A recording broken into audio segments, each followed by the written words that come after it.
Oke, assalamualaikum warahmatullahi wabarakatuh. Perkenalkan, nama saya Imanuddin.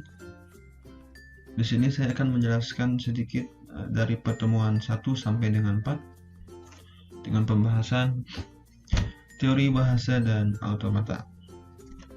Langsung saja, automata. Automata merupakan pembelajaran mengenai mesin yang abstrak berbasis komputasi. Lalu automata ini berupa suatu bahasa formal yang diutamakan untuk perancangan kompilator dan sebagai pengolah proses naskah. Apa itu fungsinya? Fungsi automata berguna untuk banyak kepentingan akan pengembangan hardware dan software. Bisa dikatakan sebagai model mesin abstrak yang dapat mengenali, menerima, atau membangkitkan sebuah kalimat dalam bahasa tertentu.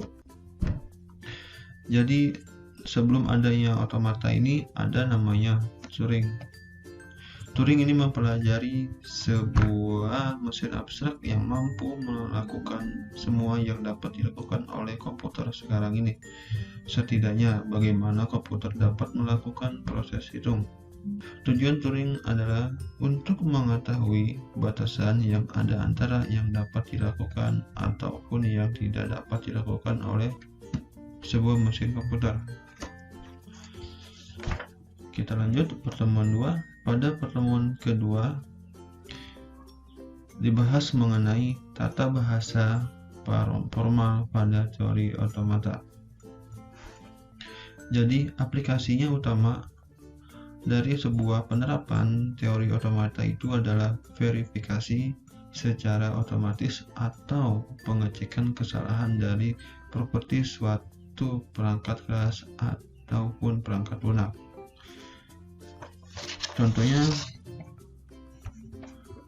Contohnya ada di sini, yaitu kalimat si anak kecil memakai kacamata besar. Lalu dapat dibuat pohon sintaks seperti di bawah ini. Kalimat tersebut telah benar susunannya sesuai dengan tata bahasa Indonesia. Berdasarkan kalimat di atas dapat diperoleh sebuah pohon sintaks dari kalimat dengan cara membagi kalimat tersebut menjadi kata per kata berdasarkan jenis dan fungsi kata. Oke, lalu dirubah ke dalam bahasa Inggris, yaitu the little kids wearing a big glasses, dan dibuat juga pohon sintak pada gambar di bawah ini. Hasil pohon sintak kalimat bahasa Inggris tersebut terlihat agak berbeda dengan pohon sintak kalimat bahasa Indonesia. Akan tetapi jika dibuat seperti pola pada pohon sintak bahasa Indonesia, seperti the kid wearing a glass big. Jadi pada pembahasan pada pola kalimat suatu bahasa akan lebih menekankan sintaks suatu kalimat suatu bahasa, bukan semantik arti kalimat.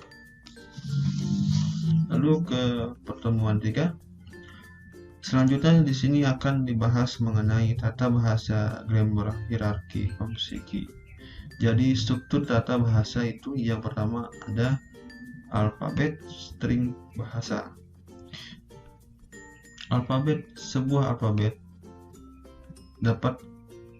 dapat kita sebut juga sebagai simbol, adalah berhingga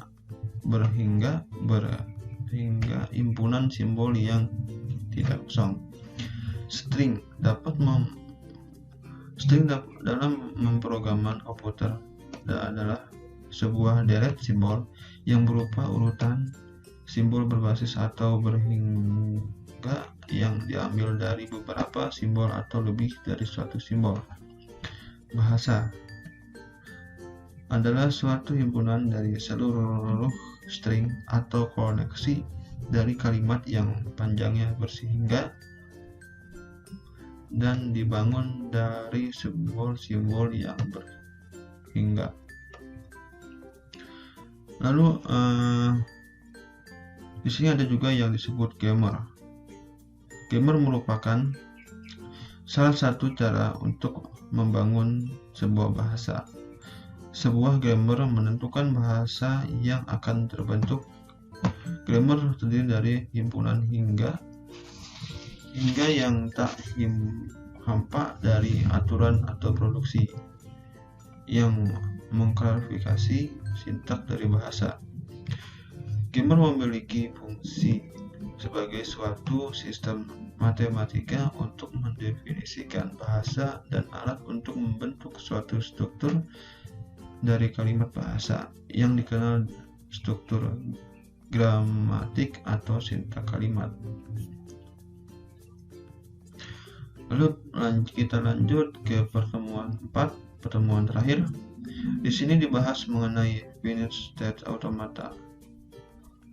Automata atau automata berhingga. Mesin automata berhingga atau FSA merupakan model matematika yang dapat menerima input dan bahkan mengeluarkan output. Memiliki state yang bersehingga banyaknya dan dapat berpindah dari satu ke state lainnya berdasar input dan fungsi transisi. Tidak memiliki tempat penyimpanan atau memori, hanya bisa mengangkat state terkini. Mekanisme kerja dapat diaplikasikan pada evaluator, text editor, analisa leksikal, pencak arti, dan lain sebagainya. Lalu di sini ada konsep FSA dalam suatu komputasi diumpamakan ketika ada seseorang yang ingin membeli minuman dingin pada mesin penjual minuman otomatis ini, maka pembeli ini harus memasukkan uang dalam bentuk kertas dengan sejumlah tertentu agar dapat memproses pembelian pada mesin.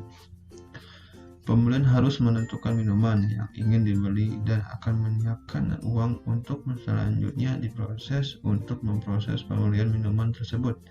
Dalam kondisi apapun, mesin harus mampu menentukan berhasil atau tidaknya proses pembelian atau mengeluarkan minuman yang dia order. Hasil observasi bahwa mesin atau komputer hanya akan mengangkat state pada posisi yang mana saat waktu tertentu.